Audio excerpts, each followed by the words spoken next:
Good afternoon, everyone. Thank you so much for joining us today. I am Vincent Manot. I am a director of the Books and Ideas department here at Villa Albertine, and it is my huge pleasure to welcome Catherine Meurisse, Nora Krug, and Philippe Labaune for this conversation, which is a part of the 10th anniversary celebration of Albertine's bookstore. Before we begin the conversation, I would like to introduce our three speakers.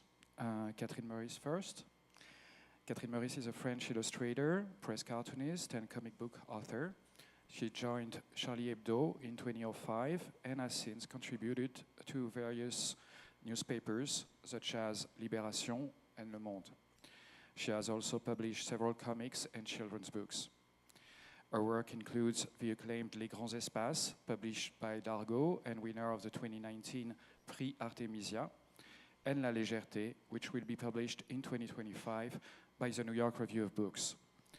La Légèreté is a reflection on our recovery in the aftermath of the 2015 attack on Charlie Hebdo. Catherine Meurisse was a Villa Kujoyama resident in 2018 and became the first comic book author to join the Académie des Beaux-Arts in 2020. Joining Catherine Meurisse is German-American author and artist Nora Krug. She is the author and illustrator of the graphic memoir Belonging, published by Scribner, and the illustrator of the adaptation of On Tyranny by Timothy Schneider. She is also an associate professor of Parsons Schools of Design in New York. Her drawing and visual narratives have appeared in the New York Times, The Guardian, and Le Monde Diplomatique. Nora Krug is a recipient of several fellowships and has received gold medals from the Society of Illustrators and the New York Arts Directors Club. She was named Illustrator of the Year by the Victoria and Albert Museum and was the winner of the National Book Critics Circle Award in Autobiography in 2019. Thank you, Nora, and thank you, Catherine, for joining us today. Moderating this conversation is gallerist Philippe Labaune. Thank you, Philippe. In 2021, he opened Philippe Labaune Gallery, the first contemporary art gallery in the United States, specializing in high-end narrative art and illustration. Located in Chelsea, Philippe Labaune Gallery represents many European artists, among which Lorenzo Mattotti, Nicolas de Crécy, Guido Crepax, Elisabeth Colomba, Catherine Meurisse, François Schuiten, and Peter de Sèvres. The gallery has also championed both upcoming and established American artists, including Paul Pope, Miles Hyman, and Jonathan Marks Baravecchia. Today, Philippe Labaune Gallery fosters a community of fine arts collectors and comic strip admirers from around the world. Finally, I'd like to extend my warmest thanks to Hélène Schwovek, who agreed to be Catherine Meurisse interpreter this afternoon. Sorry if I misspelled Catherine. Before passing on the mic, I would like to remind you all that this discussion will last approximately 45 minutes with a 15 minutes Q&A session. Catherine, Nora, Philippe, the floor is yours now. Thank you very much.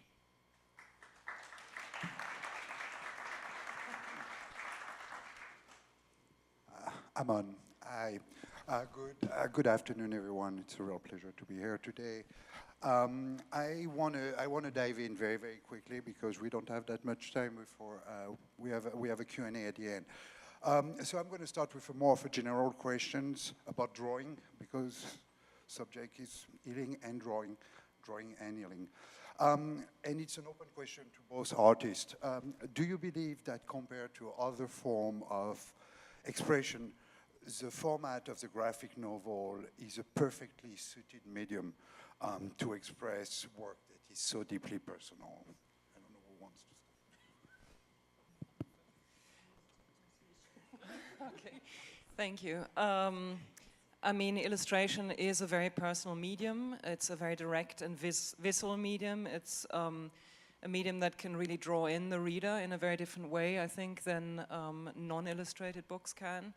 And it also has a very long history in doing that, which is, I think, something that we forget a lot, that the role of illustration has always been that of drawing you in, of informing you about the world, of seeing the world through the perspective of an artist. And I think, especially when it comes to personal narrative, it's a very powerful medium.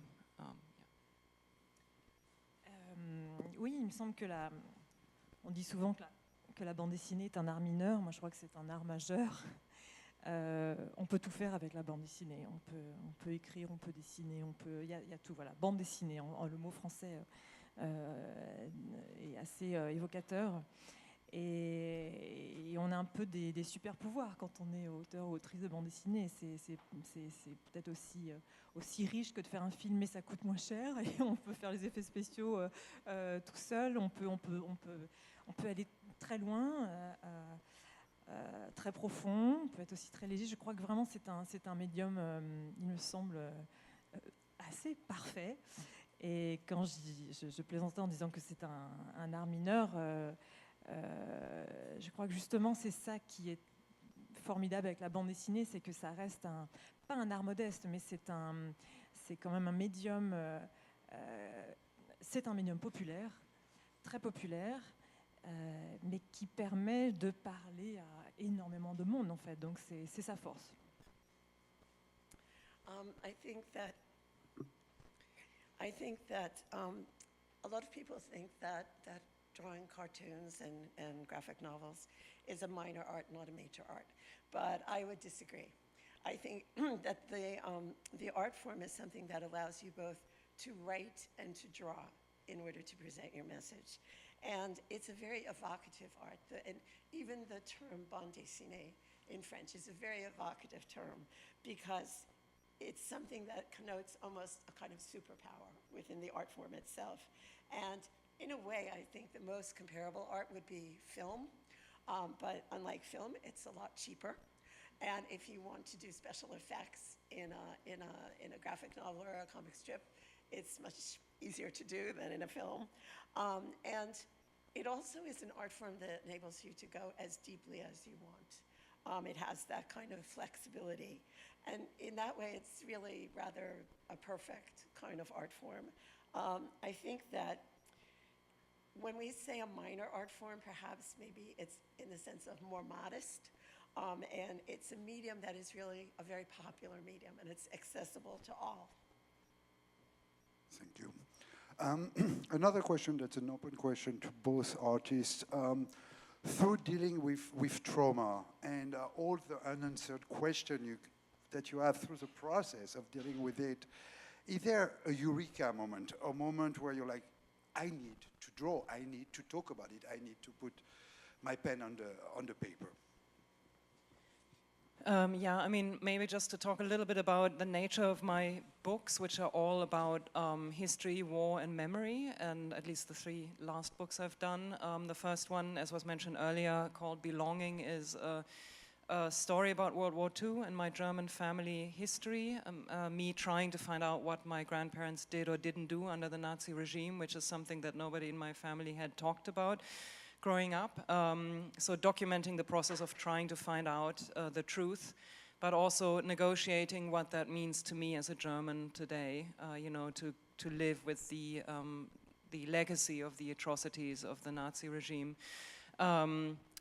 And the second book I did was I illustrated the American historian Timothy Snyder's book on tyranny, which is about how to recognize the roots of tyranny and what we can do as citizens to resist it. And my most recent book, Diaries of War, is a piece of work of visual journalism about the renewed invasion of Ukraine by Russia. It's basically visual diaries based on interviews I conducted with a Ukrainian journalist and a Russian artist over the course of 1 year. So all of my work is about trauma, not all, you know, my own trauma, but also other people's trauma.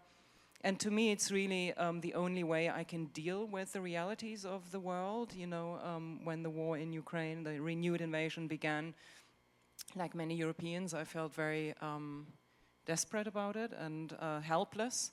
And to me, creating art and writing is really the only way to combat, you know, this anxiety or desperation or negativity that a lot of us feel about the current, traumas that are happening in the world.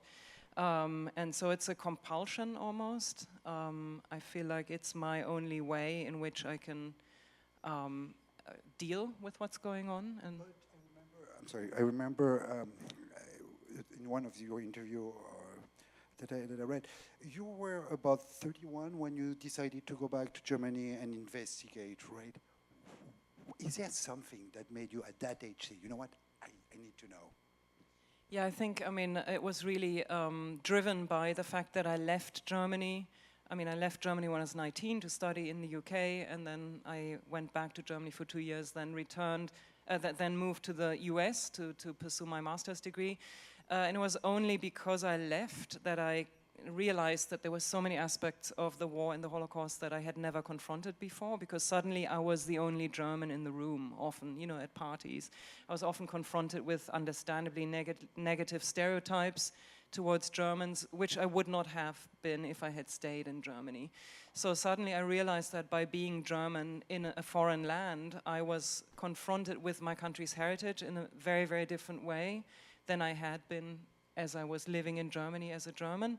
And so I think I also realized only then that everything I'd learned about the war and the Holocaust in school, which was a lot, was all just institutional knowledge. It was not at all about my family. We never talked about each other's families, heritage, what happened in your street, in your family under the Nazi regime.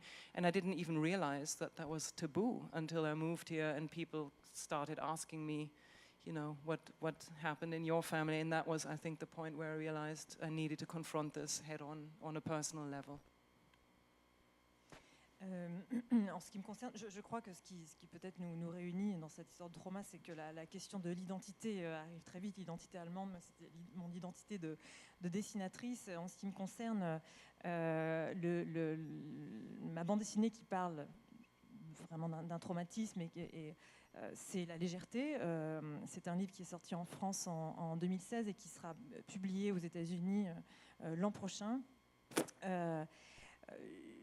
Philippe, tu demandais qu'est-ce qui nous pousse à nous raconter ce trauma. Moi, j'ai l'impression que c'est uniquement une pulsion de vie, une intuition très forte qui a fait que j'ai réalisé ce livre. Or, je ne pensais jamais que ce serait un livre. C'est-à-dire que, alors, mon histoire, en l'occurrence, c'est que j'ai échappé à l'attentat contre la rédaction de Charlie Hebdo en janvier 2015. Je suis arrivée 1 minute après les tueurs. Et donc mes amis dessinateurs et journalistes ont été assassinés. Ça a été un énorme traumatisme. Et ce qui est au-delà de ce que le cerveau peut traiter, c'est que non seulement ça a été un traumatisme personnel, ça a été un traumatisme national, et puis ça a été aussi une affaire internationale. Alors qu'au départ, la rédaction de Charlie Hebdo, moi, ça faisait 10 ans que je dessinais dans Charlie, c'était une rédaction de 20 personnes, on avait 20 000 lecteurs, on perpétuait cette tradition de la caricature française, de ce mauvais esprit français qui une tradition française mais aussi allemande. Il y a une belle tradition de la caricature allemande, Simplicissimus, etc. Avec des super dessinateurs. Et donc cet attentat est venu démolir entièrement la rédaction et nos vies. Moi, ça m'a démoli de l'intérieur et mes amis survivants aussi. Bon, ce qui s'est passé, c'est que j'ai cru, donc en janvier 2015, que je ne pourrais plus jamais dessiner parce que le choc était tel que j'ai perdu la mémoire, je n'arrivais plus à me concentrer. Mon cerveau était complètement saturé. Les thérapeutes appellent ça la dissociation. Donc vous êtes à côté de vous-même, vous ne savez plus qui vous êtes. Et j'ai vraiment cru que je ne saurais plus jamais dessiner. Et donc petit à petit, j'ai repris les crayons, j'ai eu besoin mais presque sans réfléchir en quelque sorte. Il y a une intuition qui m'a poussée à écrire ce que je ressentais, peut-être pour comprendre, en tout cas pour garder une trace, parce que je sentais que les choses s'échappaient déjà, comme je vous le disais, je n'avais plus mémoire, mais les choses s'échappaient de moi. Et donc le livre sert vraiment à ça. Le livre sert à laisser une empreinte, on tente de ne plus rien perdre. Or là, j'avais perdu énormément de choses, d'amis, etc. Donc ça a commencé comme ça, et il se trouve que cet album, La Légèreté, est à la fois composite, c'est-à-dire qu'il utilise des techniques très variées, la plume, le pastel, le crayon, c'est-à-dire que je redécouvrais presque mon métier en quelque sorte en faisant ce livre. Et voilà, le livre s'est fait comme ça, mais à la fois, c'est vraiment plein de paradoxes, à la fois je me sentais complètement éteinte, disparue en quelque sorte, presque morte comme mes amis, et en même temps, il y avait cette force, comme je disais, une pulsion de vie qui me disait je dois faire quelque chose pour me sauver, pour sauver ma peau, et aussi pour perpétuer la mémoire des amis disparus. Il y avait ce double mouvement. Sorry. That's okay. 1 hour. I think the thing that unites the two of us as artists is the whole question of identity, yours as a German, mine as a cartoonist. When the whole idea of using the excuse me, bande dessinée for a way of dealing with trauma, the way that I did it is through my book, Légèreté, which is lightness, translated as lightness in English. And what pushed me to do that? What pushed me to write that? Well, I believe that there was this real impulse that I had within me that I had to go towards life. I had to go towards something stronger than what I was feeling. And this was my intuition, that this was the way I was going to do it. And so I created this book because I wanted to deal with the whole issue of the trauma. And just to give you a little background, I missed the events that took place on January 7th. I arrived 1 minute late, and in arriving to work 1 minute late, it was in that time that my friends were murdered. And so this was an enormous trauma, not just for me, but for Charlie Hebdo, for France, and for the world. It was something that became almost something more than what the brain can really encompass, what it can really understand. And so I had worked for Charlie Hebdo for 10 years, and we were only an editorial staff of 20 people. And we really were in the very French tradition of caricature. This was something that we did, and kind of grumpy caricature. But this was how we were. This was our identity. And in this one act of these murders that took place that day, this attack really demolished that whole idea that we had of ourselves doing that. And the way in which we perceived ourselves and perhaps as others perceived us. So after that happened, I felt that I felt I couldn't draw again, that I would never draw again. And I also didn't have a memory. I had lost my memory. And I was suffering from something that psychologists call dissociation, which is I would be there but not really be there. And I was questioning myself, who am I? What am I doing? And at one point, I did feel a compulsion to start picking up my pencils again, picking up my tools. And something really pushed me to start working at it again. And I think what it was the fact that there were still some traces of what had been before, but those traces were vanishing very quickly. And I wanted to do something to make them concrete before they vanished completely forever and disappeared forever. So I started to draw again, and as I drew, it was almost for me like a reenactment of the whole process of learning how to draw in the first place. So in the book, Lightness, I use different types of media. I use pens, I use pastel, I use all different formats, mixed media, but in a way the same process that I used when I first learned to draw. And I realized that there was something that was dead, that had died that day, but I was not dead. And I felt that in a way I needed to do this, not just for myself, but also to memorialize my friends who were murdered on that day. Thank you. It's actually a little bit of a segue into my next question is, and once again, it's an open question for both artists, is when crafting works so deeply personal, is it important for you to be understood by the audience? Do you care? Or I don't want to be, I don't want to insult anybody, but is it solely self-seeking? I'm doing it for me because it's good for me and I need to do it now. I mean, to me, illustration has always been about communication. I'm actually somebody who doesn't draw at all unless I'm working on a book. So I'm not, I'm not drawn to the idea of doodling or just expressing myself in my sketchbook privately.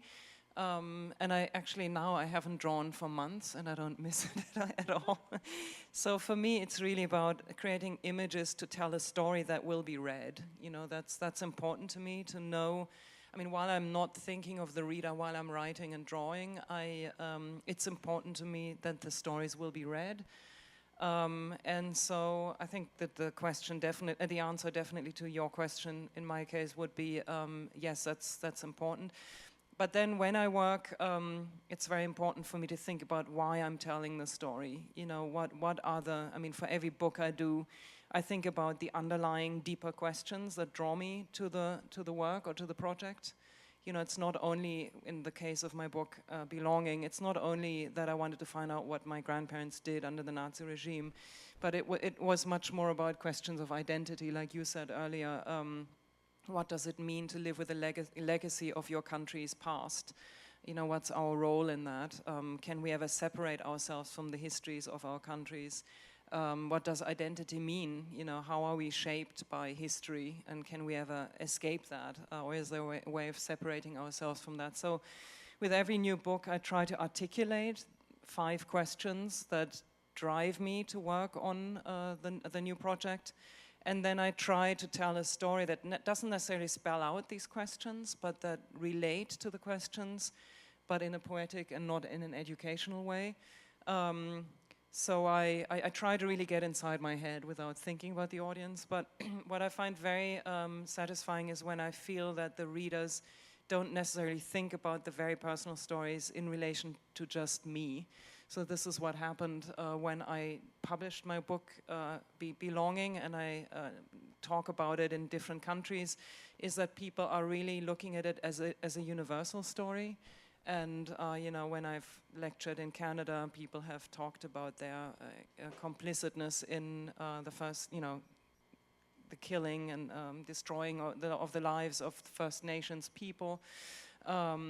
In Brazil, it's every country has their dark histories, and I have found that people read my book in that way, and that it doesn't really matter that it's my family or my country or my country's history, but it's more of a universal recognition that we all are complicit in a way, or that we have to confront our country's past. And so it is both very personal, but hopefully also universal. And I think finding the tone to evoke that is something I think about when I work on my books, because it can't be only universal, because then you lose the reader. You have to basically take them by the hand and draw them into your personal narrative.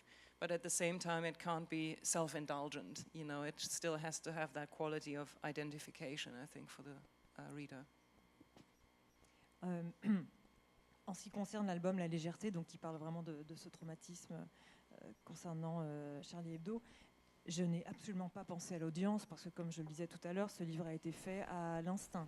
Et une fois que le livre a été terminé, que je l'ai montré à mon éditrice, j'étais même absolument certaine d'être totalement incomprise. Je me suis dit, personne ne va comprendre cette histoire.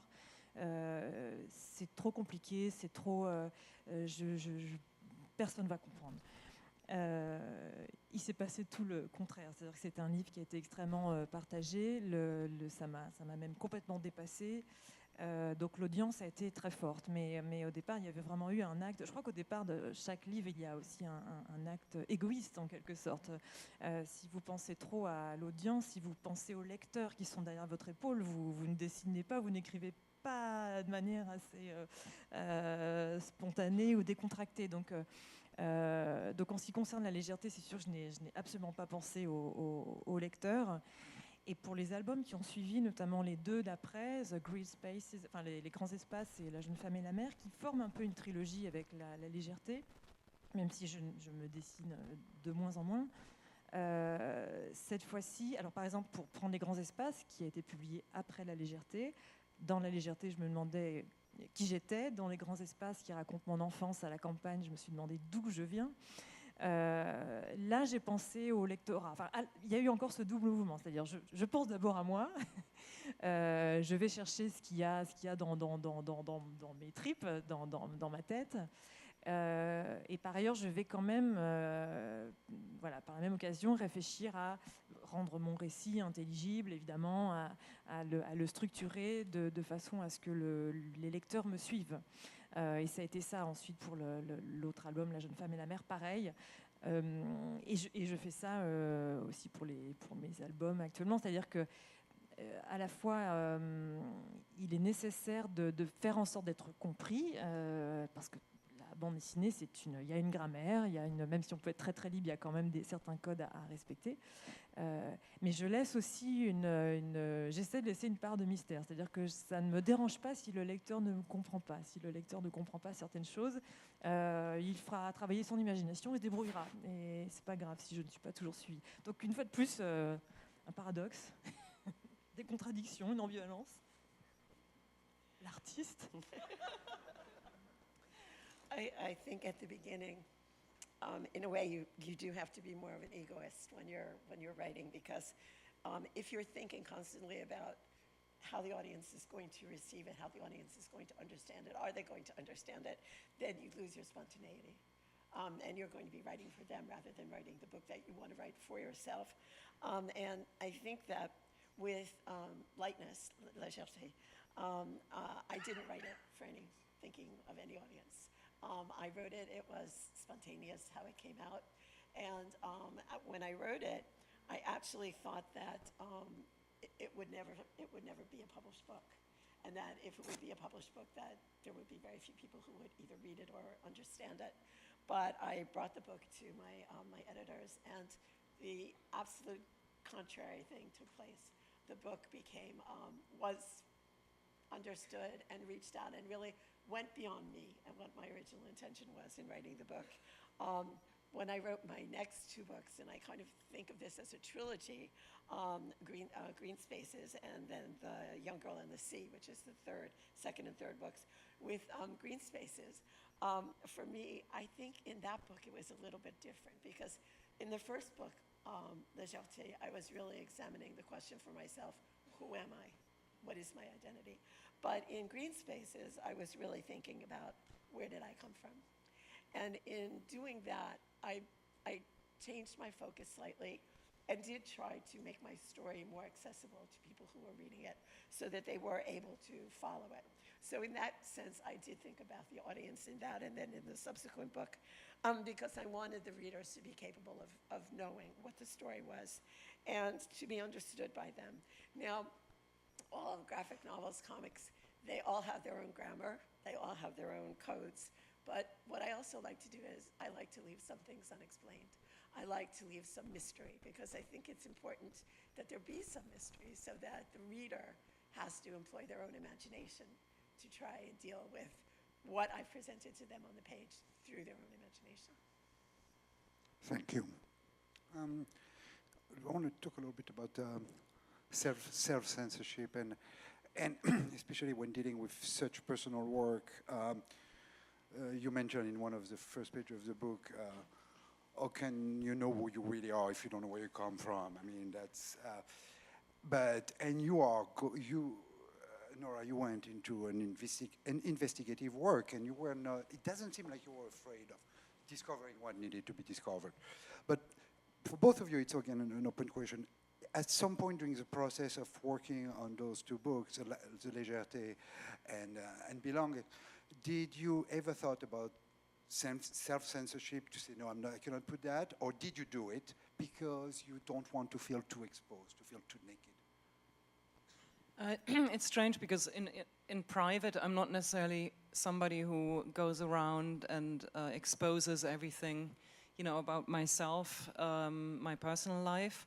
But somehow the medium of the book and the act of drawing and writing is almost like I hate the term safe space because it's been overused so much, but it's a space that, it's like a shield almost, I feel, between myself and the truth. And it allows me to look closer, to get closer without being afraid, because I feel like I have a reason to do it, because I'm writing a book. So now I have no excuse in a way to shy away from finding out things about my family that might be uncomfortable to find out.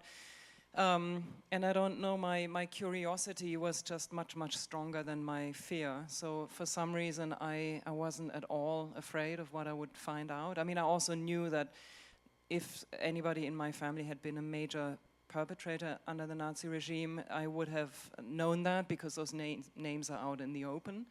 But that doesn't mean that they didn't necessarily didn't do anything bad. I mean, many Germans did terrible things, even when they weren't necessarily major perpetrators or, you know, ranking very high. I just really, I was driven by the need to know. And I also have to say, all the people who I investigated are already dead. So I think it would have been very different if my grandfather had still been alive. I would have probably felt a stronger sense of hesitation. So I didn't censor myself at all. I mean, there was one thing that I toned down a little bit just in order to respect that person, my father's sister, who I write about in the book, who had had a very difficult relationship with my father. They hadn't been in touch since I was born. And in the context of my research, I reached out to her for the first time in my life, which made me very nervous. I met her for the first time in my life. And she wasn't very nice to my father growing up, and I didn't want to go into that very much in the book because I didn't want her to feel exposed. So it wasn't so much about self-censoring, it was more about protecting her, you know. And a lot of readers ask me, so why was their relationship so bad? Because it's not clear in the book, and I think they can sense that something's missing here. But I also wanted to emphasize again that self-censorship is just as bad as censorship. You know, I think especially in these days, we often forget. I mean, I feel like so many of us censor themselves because we're so afraid of saying the wrong thing, doing the wrong thing. And I think it's very important to recognize that that is as bad as censoring, and that we really need to give ourselves the leeway to express our thoughts as long as it's done respectfully. And I think when you write a memoir or also biographies about other people, the truth should be the ultimate goal, but that doesn't mean that you are insensitive in the way that you talk about the truth. I mean, I think it's more a question of how you do it rather than censoring yourself. You can be very sensitive and evocative and still pursue, you know, the truth. But I think avoiding the truth or censoring yourself is just always a bad idea. Comme Nora, je ne suis pas quelqu'un qui spontanément aime me raconter en bande dessinée. Là, il y avait une nécessité, quelque chose qui s'est imposé. Je ne pouvais pas faire autrement que de faire un récit autobiographique, mais depuis, je le fais beaucoup moins. En ce qui concerne la légèreté, évidemment, tout n'est pas raconté. Ça aurait été impossible, inintéressant, quand vous racontez le réel seconde après seconde, minute après minute. C'est sans intérêt. Il y a forcément un tri qui s'opère. Alors, en ce qui concerne la légèreté, c'était très particulier parce que je parlais de personnes disparues très récemment, dont les familles étaient encore endeuillées, dont le traumatisme était encore très fort, ce qu'on a appelé les survivants de l'attentat. Donc il fallait que je veille à être assez délicate. Je devais, comme je le disais tout à l'heure, penser à moi, et non pas penser à l'audience, au public, mais penser aux familles des survivants, à la femme du dessinateur Cabu, à la fille du dessinateur Honoré, qui ce sont des amis. Bon, il y avait il fallait que je trouve quelque chose de sans pathos, sans violence. De toute façon, la violence, elle n'était pas de notre côté, elle était du côté des meurtriers. Et donc, le tri des informations s'est fait naturellement, en quelque sorte. Et ensuite, je crois que dans cet album, j'ai recours à l'art, j'utilise pas mal de métaphores, je vais emprunter des images qui ne sont pas les miennes pour exprimer l'effroi. Je suis allée, je me dessine traversant un tableau de Munch qui est, Le Cri, qui est ultra connu. L'album s'ouvre aussi sur un paysage qui ressemble fortement à un Roscoe. Je fais des détours par l'art parce que la peinture des autres vient m'aider à m'exprimer et à raconter peut-être plus en détail le réel et l'effroi que j'ai vécu, que j'ai ressenti. Et par ailleurs, c'est un album, La Légèreté, qui est aussi humoristique. À la fois, ça raconte une catastrophe, mais c'est traité avec humour, parce que je ne peux pas faire autrement. C'était aussi une façon d'être fidèle à la mémoire des dessinateurs humoristiques qui sont morts. Mais l'humour, avoir recours à des gags, c'est une façon de dire la vérité en quelque sorte. On se cache, mais on s'approche d'une certaine vérité et c'est très pratique.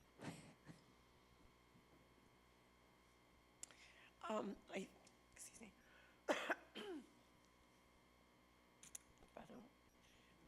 No, I'm okay. First off, I think that when I was writing the book, and I was going to speak more specifically about La Légèreté, I was writing something that was very spontaneous. And I really felt the need to be open, that I had to be open to the readers. But at the same time, to be open, but not everything needed to be told. And I didn't want everything to be told. And so I think if I had done it in a more realistic way, recounting everything that took place second by second, minute by minute, it really wouldn't have been of any interest, and it wouldn't have had the impact either for the reader or for myself in doing it. And I really wanted to do something that ultimately would be without pathos and also without violence. But violence is from our part, not from our part. The violence was already there from the murders that took place. And so the actual sorting and deciding of what was going to go into it and what wasn't really took place almost naturally on its own. So I didn't have to make those specific decisions of should I include this or should I not include that. I also decided that in some respects it was better to use the work of others to express either metaphors or images that I wanted to create. So for example, in paintings, one of the first paintings that I used was The Scream by Munch, because this was something that was expressing a feeling, yet not my own personal work. The same thing, there was a Rothko where I thought that the landscape resembled what was in a Rothko landscape. So I wanted to create those feelings and to create a kind of mystique around what was happening. But I also wanted to treat the whole situation with some humor. And it may seem contradictory to have humor in this, but we were a humoristic publication. This was where our origin was. And I felt that it was important to include some of that. And so I think if I did any kind of censorship, the censorship that I worked on was really more, in a way, kind of what you did, which was protecting people. Because in my work, I'm dealing with an event that took place very recently, where people died very recently, and where the survivors are still feeling the trauma themselves. And so I had to find that balance between dealing with the trauma and not hurting them more. Thank you very much. Should we go to a Q&A? We move to Q&A? Perfect. Are there any questions? Or if you- Yes. Hi, I have a question for Catherine Meurisse. So first of all, thank you for sharing your story. It's a book that I read with my class. I'm still reading it, high school class.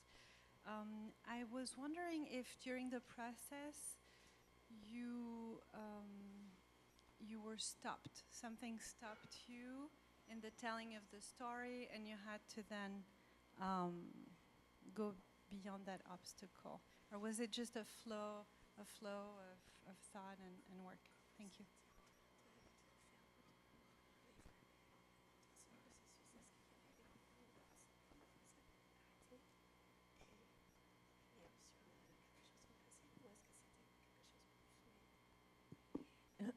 Merci pour votre question. Ça a été à la fois fluide et entrecoupé. En fait, il y a eu deux moments pour la légèreté. Il y a eu, je dirais, le moment parisien et le moment italien. Il y a une partie parisienne qui relate non pas l'attentat, mais les moments d'après. qui concerne le mois de janvier, février 2015, vraiment ce qui se passe dans la rédaction de Charlie, comment on s'en extrait, comment on essaie de se relever. Ensuite, j'ai encore eu une intuition. J'avais l'intuition qu'il fallait que j'aille à Rome, parce que, étonnamment, très peu de temps après cette catastrophe, quelques semaines après, j'ai été obsédée par la beauté. C'est un mot qui revient beaucoup dans l'album. Je me suis mise en quête de beauté. J'avais l'impression que c'était l'antidote à l'horreur, l'antidote au chaos. Je ne savais pas trop ce que voulait dire ce truc de s'accrocher à la beauté, mais je cherchais ça. C'était vraiment, encore une fois, intuitif. Et bon, comme je suis française, que j'ai une culture très européenne, je suis nourrie de peinture, d'art européen depuis un moment. J'ai immédiatement pensé à l'Italie, à la culture italienne, au berceau vraiment de la culture italienne. Et je me suis dit qu'il fallait que j'aille à Rome pour voir presque les origines, en fait. Qu'est-ce qu'il y avait avant la destruction, avant le cauchemar. Donc j'avais besoin de voir en quelque sorte des ruines, parce que Rome est une ville musée, est une ville historique, est une ville qu'on dit éternelle. Je crois que j'avais besoin d'éternité après ce choc immense, après ce passage de la mort. Et donc j'ai demandé à la Villa Médicis, qui est une grande résidence d'artistes française qui est installée à Rome, de m'héberger un petit moment. Et donc j'ai passé un mois à Rome fin 2015 où je n'ai pas dessiné, j'ai erré dans les jardins de la villa, j'ai marché dans la ville pendant un mois sans dessiner, mais la mémoire revenait, les phrases revenaient, l'envie de travailler revenait. Et au retour à Paris, donc quelques temps après, j'ai écrit la seconde partie de La légèreté, qui est donc la partie italienne. Et je trouve que ça se voit dans le livre. En fait, vous avez une différence presque de technique, quelque chose qui est plus coloré dans la partie italienne. Il y a une référence au Caravage, etc., le peintre des ténèbres. Enfin bon, voilà, il y a toute une réflexion là-dessus. Et ce moment italien m'a permis de sortir la tête de l'eau. Donc voilà, je pourrais dire qu'il y a eu deux moments. First, thank you very much for your question. I think it was both fluid, but with two very specific aha moments. And I like to think of these as the Paris moment and the Italian moment. And in the Paris moment, this was really what took place in the immediate aftermath in the attacks in our offices at Charlie Hebdo during the rest of the month, January, February, how we came back together, how we tried to reconstitute our work and our lives and what we were doing given the fact that we had just been subject to this terrible attack. But at the same time that this was happening, I had this intuitive moment, and I thought that, I think that what I really need to do is I really need to go to Italy. Well, why Italy? I think for me the idea of beauty had become very important. Beauty almost as the antidote to the chaos and the violence that we were dealing with. And so, since I'm French, I was brought up in this European culture, and Italy, of course, was the cradle of your Western European art. And I felt the need to go back, to go to Rome, to go back to where all of our origins were as far as beauty and art. And what it was like before this destruction and the nightmare of what had taken place. And so I was thinking, in Rome is a city of ruins, but at the same time we call it the eternal city. And I think that at that point I really needed something that was a concrete demonstration of that idea of eternity, of something that would live forever. So I contacted the Villa Médicis, which is in Rome, but is French. And I had a 1-month residency there at the end of 2015. And I did not do any work when I was there. I spent most of my time wandering, walking, looking, and very slowly my memory began to return. Phrases that I knew began to come back to my mind. I began to think about drawing again. And so all of this had this healing effect on me. And I realized that this was something that was part of the healing process for me. And when I came back to France and I wrote the book, I think if you read the book and you are aware of these two moments, the Parisian moment and the Italian moment, you can almost see the dichotomy in the way the book is written, because the second part, which is the Italian part, is much more colored. It's much more, think of Caravaggio and the way he worked with light and dark. This is all something that is present in the second part of the book, and I think you can detect a difference. I just want to add something, and I was reading an American interview that you did, and you mentioned that going to Italy, and you said you were looking for the Stendhal syndrome. So I don't know what the Stendhal syndrome is, but basically, very, very, very few persons have been touched by it, but it's basically if you are presented by a piece of art that is so important, it can create a traumatism, and you can lose your memory for a few moments. You can actually lose your sense of self, and it can have dire consequences, but it's very, very rare. But you do mention that, and it seems to me like you were also looking for, I want everything to be washed away. I want this art to wash away everything, right? I think so. Oui, c'est vrai que je cherchais absolument le syndrome de Stendhal. En fait, je crois que je voulais m'évanouir ou disparaître pour que le traumatisme disparaisse. Donc je l'ai cherché à Rome, je ne l'ai pas trouvé. Je me dessine même avec Stendhal. Je fais venir Stendhal pour lui dire bon, quand est-ce qu'il vient ton syndrome de Stendhal, parce que j'aimerais bien guérir. Et ça ne vient pas, donc ça a créé quelques situations comiques. J'insiste sur le fait que ce livre est humoristique aussi. Et la conclusion que je tire, c'est que finalement le syndrome de Stendhal, je l'ai eu à l'envers, c'est-à-dire que je ne m'évanouis pas, au contraire, je m'éveille avec des yeux immenses, en ayant une conscience immense des choses qui m'entourent, notamment de la beauté. Je pense qu'il faut être comment dire, la beauté, c'est quelque chose qu'on ne voit pas forcément. Il faut, je pense, un certain apprentissage et de la patience pour la voir. Mais on est vraiment récompensé quand on a cette patience-là. Donc voilà, j'ai eu le syndrome à l'envers, et ce sont les derniers mots de l'album d'ailleurs qui disent que je me suis réveillée dans la beauté. J'ai certainement plus envie de m'évanouir. I think, yes, the whole idea of the Stendhal syndrome, I really looked for it. I was looking for it to happen, and it didn't happen. I researched it. I tried to put myself in a situation where it might happen, but it didn't happen.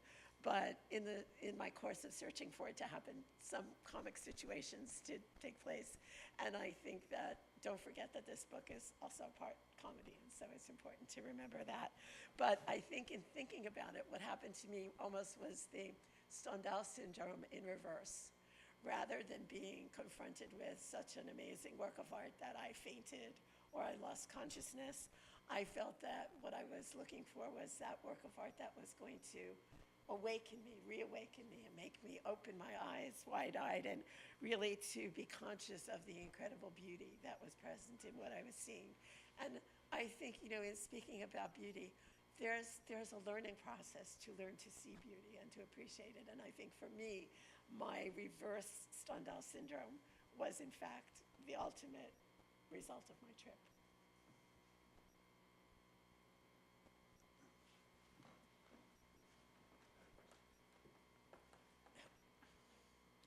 Oui, en fait, j'ai une question. En fait, évidemment, c'était atroce ce qui s'est passé, inacceptable, tout ce qu'on veut.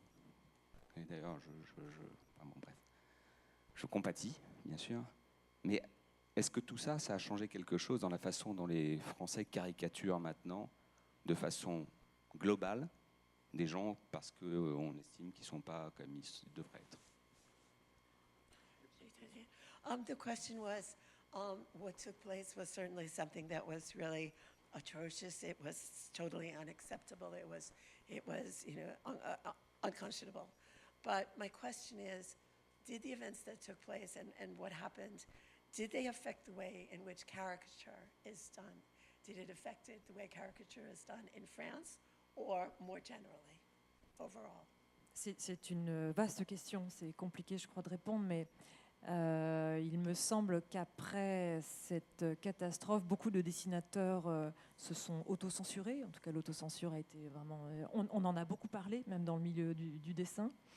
C'est un attentat qui a fait peur à énormément de monde, même des dessinateurs qui n'étaient pas de Charlie Hebdo. Donc ça a quand même remué beaucoup de gens. Alors moi, je ne travaille plus à Charlie Hebdo depuis bientôt 8 ans. J'ai quitté le journal, donc je ne fais plus de presse. Vraiment, je me consacre à la bande dessinée. Donc je ne pratique plus la caricature. Donc je me suis même rouillée. Je ne sais plus comment on fait. Et je crois que après 8 ans, je ne saurais plus comment faire. Parce qu'en effet, ce qui a changé, on l'a vu, c'est que, comme je le disais au début, Charlie Hebdo était un petit journal lu par très peu de monde. C'est devenu une affaire internationale, alors qu'on sait que culturellement, ça coince en fait. Une caricature ne peut pas être comprise en France comme à Kaboul. Voilà, ça ne marche pas.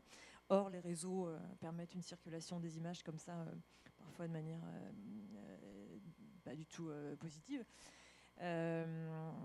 Donc, il est possible que ça ait changé quelque chose au sein de la rédaction de Charlie Hebdo. Je ne sais pas trop comment. Je pense qu'ils sont toujours dans une certaine tradition de la caricature provoque, mais à leur risque et péril, c'est-à-dire qu'ils continuent d'avoir des menaces de mort, ils ont des procès, etc.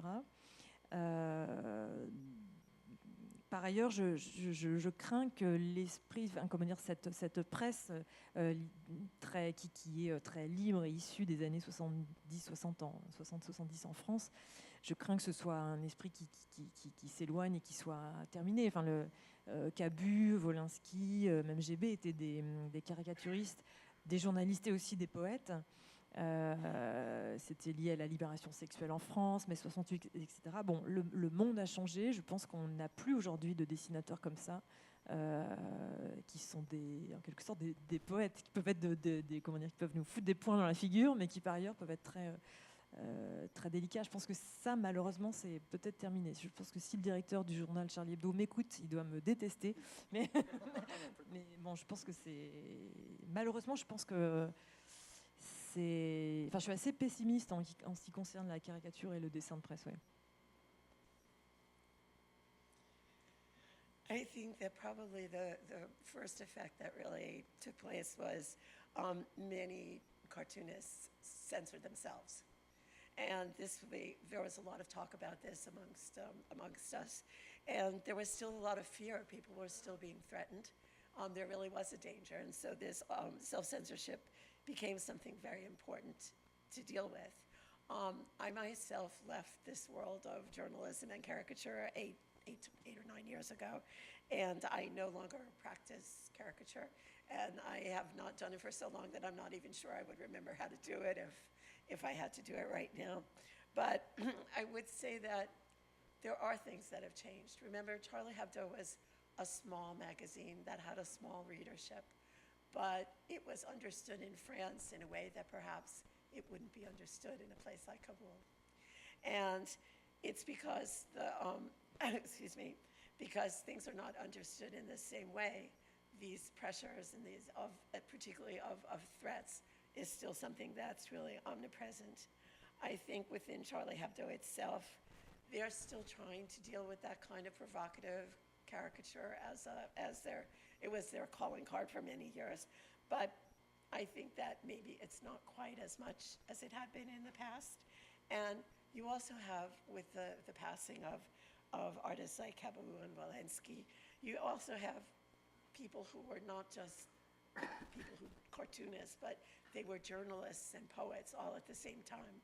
And I think that they don't really all exist. These kind of people don't exist as much anymore.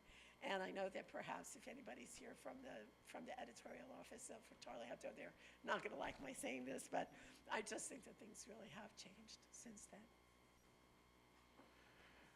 We have time for just one last question. Yeah.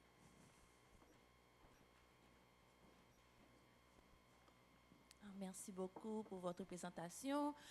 J'aimerais savoir si à un point ou un autre, vous avez eu une session de thérapie qui vous a aidé à traverser ces moments difficiles, ou si le mode de l'art ou dessiner, faire l'illustration, ça a été votre thérapie.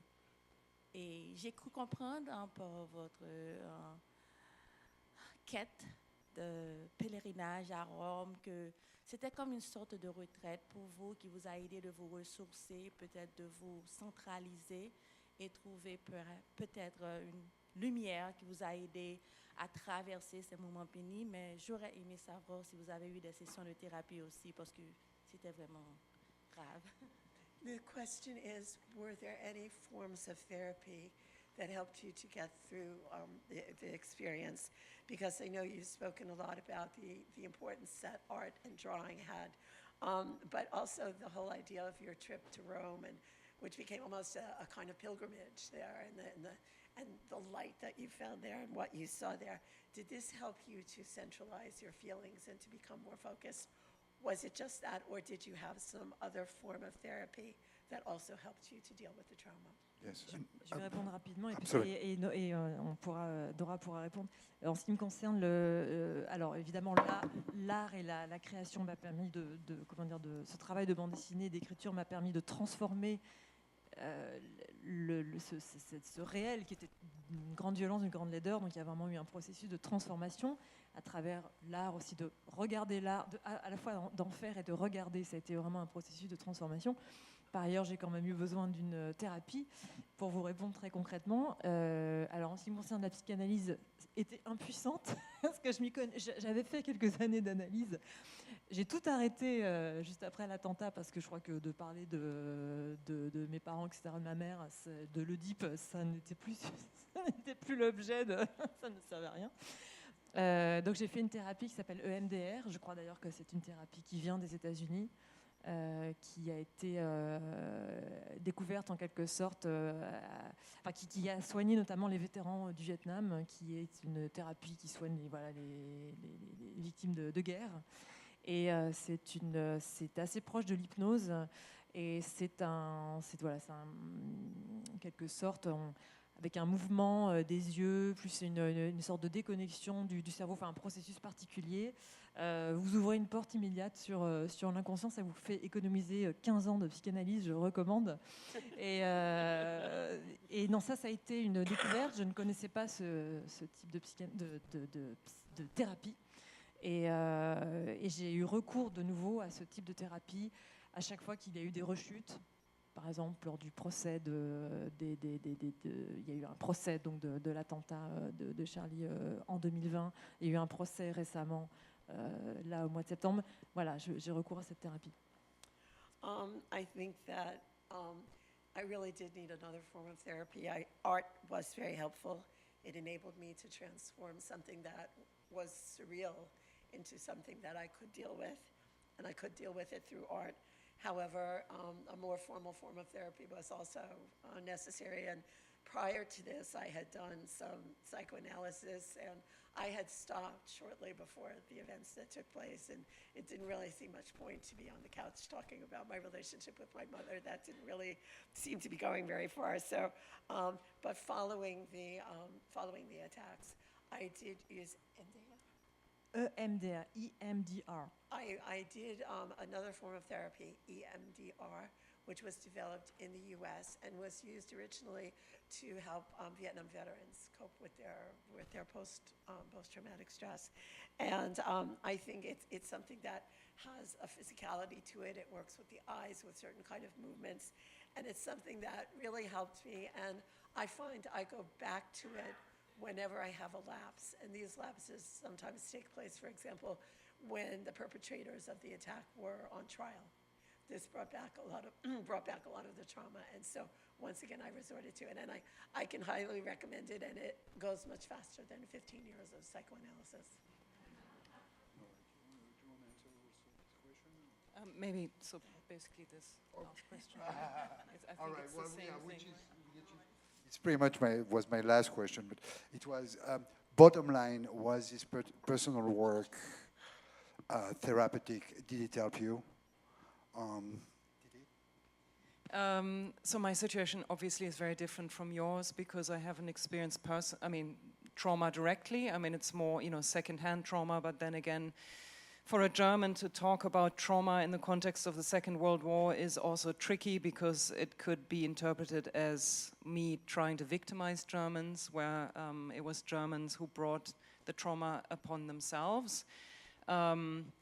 But of course it was also, or is, a trauma that we experience in a way, and that we often don't, I think, recognize as a trauma because we feel like, well, we are not the ones who, you know, were the victims. So, I mean, some of us were, obviously, but so I think for me the goal was never, I mean, one driver in this project, Belonging, was that I grew up with a sense of paralyzing shame around the Second World War and an inability of dealing with it constructively. And I think this was partly due to our education in German high school and middle school, where we learned a lot about the Second World War and the Holocaust, but we weren't presented with the tools to take agency by saying, okay, what can I do now as a teenager living in 1980s, 90s Germany to combat fascism, racism, all of these things. And, you know, I remember when we visited concentration camp museums, for instance, the teachers never asked us how we were feeling afterwards. And that was a complete omission of, you know, I mean, I think when you take teenagers to a concentration camp museum and they see what their grandfathers did, you have to also have a conversation about the feelings, and that never happened in our class, I mean, at least not in my school. And I think that was damaging in a way, because when you feel only guilt, and this is also true for, you know, stuff that happened in the US, I think it's not helpful, because then you retreat internally, and you can't figure out, okay, how can I actually do something to make sure this never happens again?